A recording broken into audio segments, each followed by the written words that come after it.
Hey everyone, welcome back to our Ignite Home Sessions. Last week we started our series on worry, and our subject was anxiety. Our question was, what if I'm anxious? And given the current setting, it's an appropriate question for sure. If you haven't watched the video yet, it's okay, you can totally find it later. And Paul gave us a great formula to help overcome the moments that cause us anxiety. Stopping and going to prayer and refocusing ourselves. We looked at Philippians chapter 4, verses 4 through 9, and we looked at it as an invitation to claim God's peace in our hearts and minds. But it's also an invitation to let Christ overcome our worry and anxiety. And when we closed out, we were discussing the Acts prayer model, adoration, praising God for who He truly is, confession, taking the time to repair what's broken. Sometimes it's what's broken between us and God, and sometimes it's what's broken between us and other people. And thanksgiving, which is praising God for what He's done for us. And supplication, bringing our requests to God with the right mind frame. This week our question is, what if it doesn't work out? A lot of times, this is a question that not only causes us to worry, but it can also keep us from accomplishing the goals in our lives. So grab your Bible, grab your journal, grab something to write with, and we'll be right back.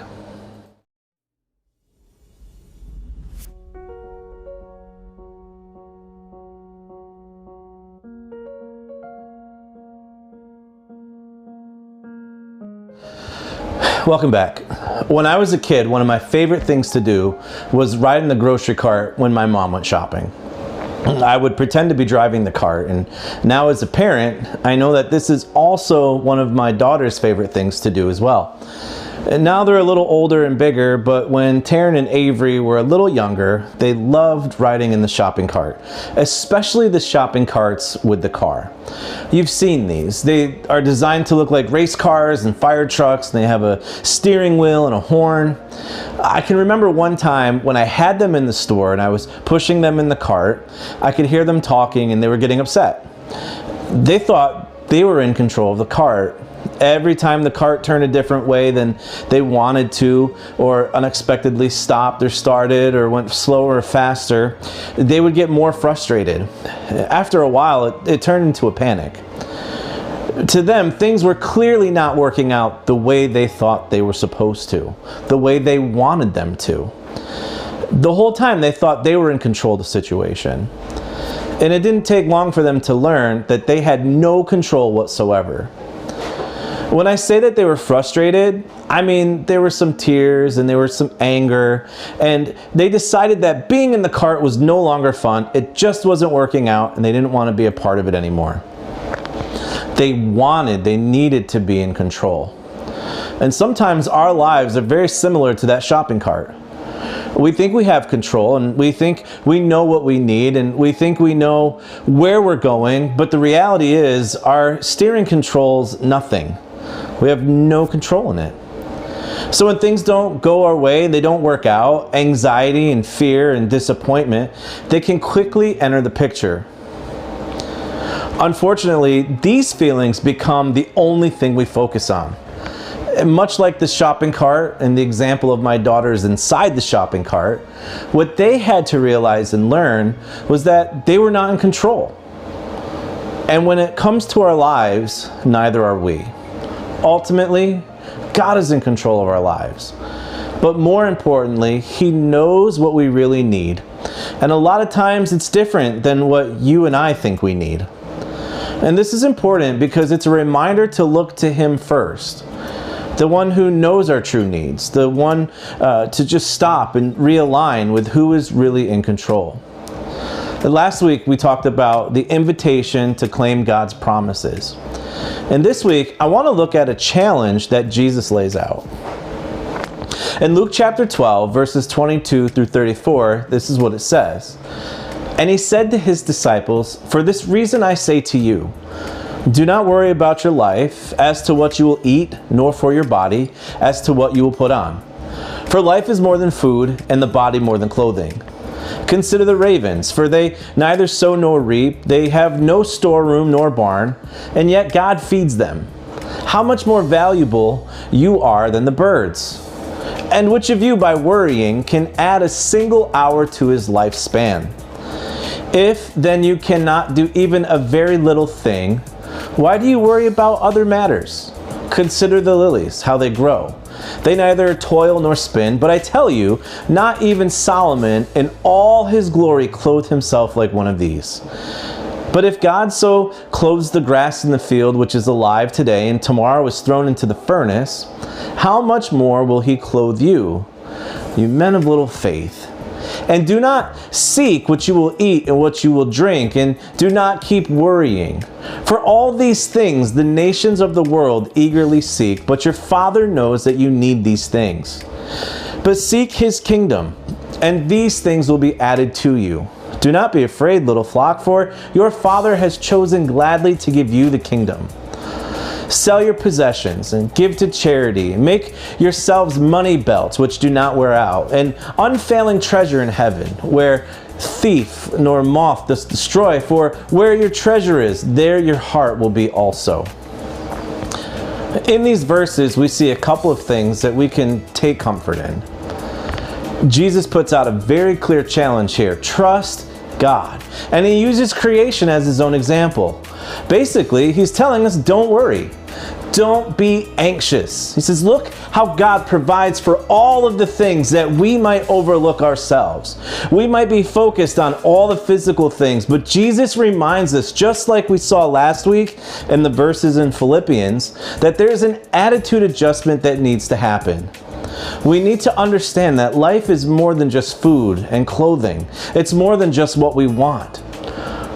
It's a reminder that the deepest dimension of our life is our relationship with God.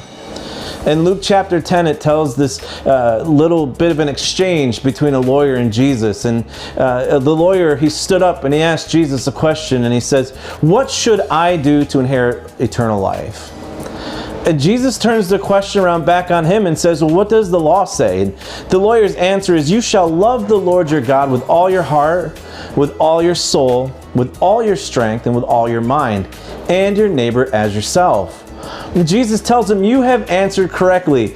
Do this and you will live. But here Jesus makes it clear that the deepest dimension of life has to do with this relationship. Living is about having and placing our needs and wants in God's hands. This is a part of what it means to have this relationship. Jesus uses 3 illustrations to support this. The first one, he says the birds, specifically ravens. And what's cool about this is that ravens in the Old Testament were considered unclean.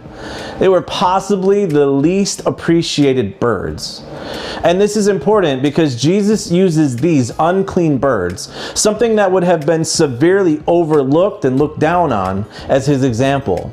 You see, God cares so much for these unclean, nasty birds. And if he cares that much for them, what does that mean for us? Jesus tells us that there is a practical reason not to worry. Simply, it doesn't do any good. But he says, who can add to their life by worrying? And the reason this is practical is because Jesus is pointing out to us that worry, it doesn't add the smallest bit of length to our lives. In other words, it's just wasted energy. It's an emotional investment that yields nothing. The opposite of worry is trust. And we can or we should know that God cares for us. And this isn't always easy to do or remember. There's a reason why Jesus refers to their lack of faith in verse 28. It's a reminder and a call to shift our focus back to where it truly belongs. The next thing Jesus uses are the lilies and the grass. 2 more features of creation that we probably overlook. Lilies, these beautiful flowers that are gorgeous, and the grass that just grows. It does its thing. And Jesus is again pointing out that if God cares so much for these basic, short-lived plants, how much more will he clothe us? How much more will he take care of us? Just like the ravens that God feeds, here are these plants that God clothes and takes care of and provides for. Jesus is just reminding us how much more God will do for us. And it's a challenge to trust that. Because food and clothing, they're a basic need. And the point of this is understanding that God meets our needs. Jesus follows it up by saying, do not seek what you will eat and drink, and do not keep worrying. Just like last week when we said, be anxious for nothing. It's another hard statement to take at face value, just being told not to worry. This might be especially hard right now with the current climate. Everything that's going on, the economy, health, schools closed. Just remember, the comparison that Jesus uses next, he tells us that the things that we chase after, those are some of the things that the nations of the world eagerly seek. And he reminds us that God knows what we need. And here's what he says, your Father knows. Jesus makes this as personal as it can get. Your Father. This is an intimate relationship, a deep love and care that God has for us like a father to a child. This is a promise of security, and it's a promise for provision. And sometimes our worry and fear of things not working out are rooted in pursuing the wrong things. And the reminder here is to stop and take inventory of what we're focusing on and to pursue God, to pursue and trust that God always has our best intentions in mind. There's an awesome promise here that Jesus offers, and it's this: God will provide our needs. He's committed to us, and we can trust in Him for security. And Jesus is talking about our basic approach to life. Often, the fear of things not working out stems from not trusting God. Not only that, but trying to take control of the things that are beyond our control, the things that we take for granted, and then soon we assume that we always know what is best for us.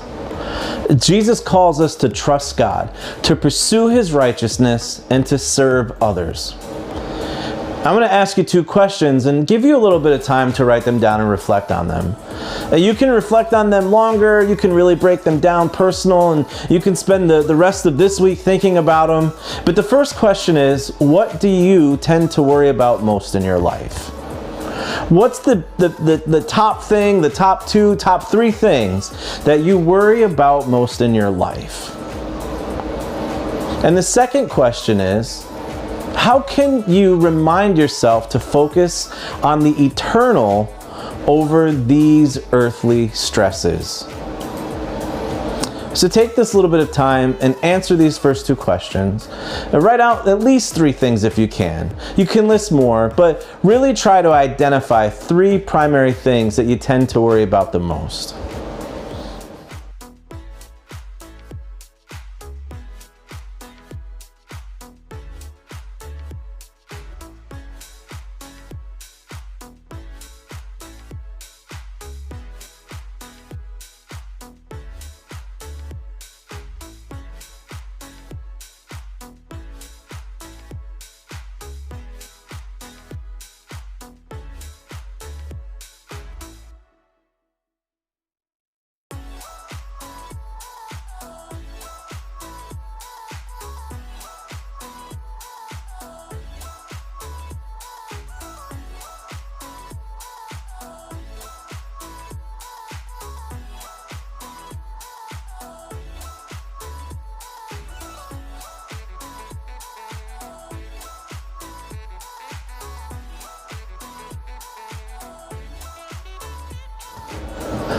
Just like last week, we closed out with an encouragement to pray. Stopping where we are at when anxiety hits and praying.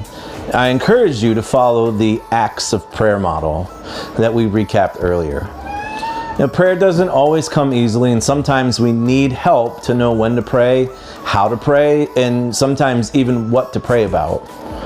This week, I want to encourage you to add arrow prayers to your week. It's a real simple model, and it's really quick. These are quick, simple reminders that we can use to send up in a quick moment that help us to refocus. In Nehemiah chapter 6, Nehemiah's enemies are trying to convince him that he is weak, that he's not strong enough to do God's work, and that he's going to fail. So he stops and he prays, and this is what he says: "Oh God, strengthen my hands." That's it. You see, this is a reminder that we can do the same thing, that we can take these 3 things that cause us the most worry, these things that cause you to fear, to worry, we can write them down, and these are the situations that you know you need the most help with. By writing them down, we identify them, we name them, we see the immediate need, and then we can identify what we can do for the solution. So here's an example. I'm going to use my own to show you what it looks like. Sometimes I feel real discouraged. And when I'm feeling discouraged, I can stop. And my prayer is to help me to remember what you've called me to do and why. Along with feeling discouraged, sometimes I feel like I just don't measure up. I'm just not good enough for whatever reason it is. And then my reminder is, as I have to stop and pray, help me to feel the value and love that you have for me in tangible ways. Sometimes not only with discouragement and not feeling like I measure up, along with that comes this feeling that I'm just wasting my time. And so then I have to stop, and my prayer is, give me the eyes to see the big picture. Give me the patience to wait and the fortitude to overcome this temptation to give up. And you know, sometimes with these reminders, it makes things a lot easier, and it helps to bring my focus back where it needs to be. And along with the Acts prayer model, we could use these prayers anytime. We could stop. We could put a name on what it is that's holding us back. Identify what's causing our worry, what's giving us anxiety, what's stressing us out, and pray into the solution. These are a constant reminder that we can always go to God. Hey, thank you for stopping by today and spending this time with us. If you have any questions, please feel free to drop them in the comments below or reach out to us via email or telephone. If you're watching this and you're wondering what it means to have a relationship with God, wondering why it's important, or even wondering how does this all work, same thing. Contact us, comment below, and we would love to be in contact with you. Thank you guys so much for joining us, and we'll see you guys next week. Hey everyone, one more final thought this week. I just wanted to take a minute and remind you that we are all in this together. These are some uncertain times, and even though no one seems to know what the reality is and when this will end and what's going to happen next, but we can trust that one does, and that's God. Unfortunately, worry, fear, anxiety, these are all a part of life, and we recognize that. And we recognize that sometimes these feelings can overwhelm us. Not only that, they can cause us long-term problems with our physical and mental health, especially during this time of social distancing. I want to reiterate that our goal is to disciple your student as best as we can. We're here if you need to talk. If you need to pray, if you need to vent, whatever you might need, do not hesitate to reach out to us. Myself, other pastoral staff members, youth leaders, we're all here for you. And parents, you can trust that we will always act with your students' best interest in mind. Our goal is to provide a safe environment that allows them to be themselves, but we do understand if something needs to be elevated to you, we will do so. Again, we urge you to trust God's word and pray, but if you or someone you know needs more help, please remember you're not alone. With that being said, again, we have pastoral support, we have counseling available if you or your student needs it. And trust, if there is ever a situation that arises that needs to be escalated for their safety, we will be sure to do so. We'll always be kept in the loop. We love you guys and can't wait to be able to hang out face to face again. Be safe.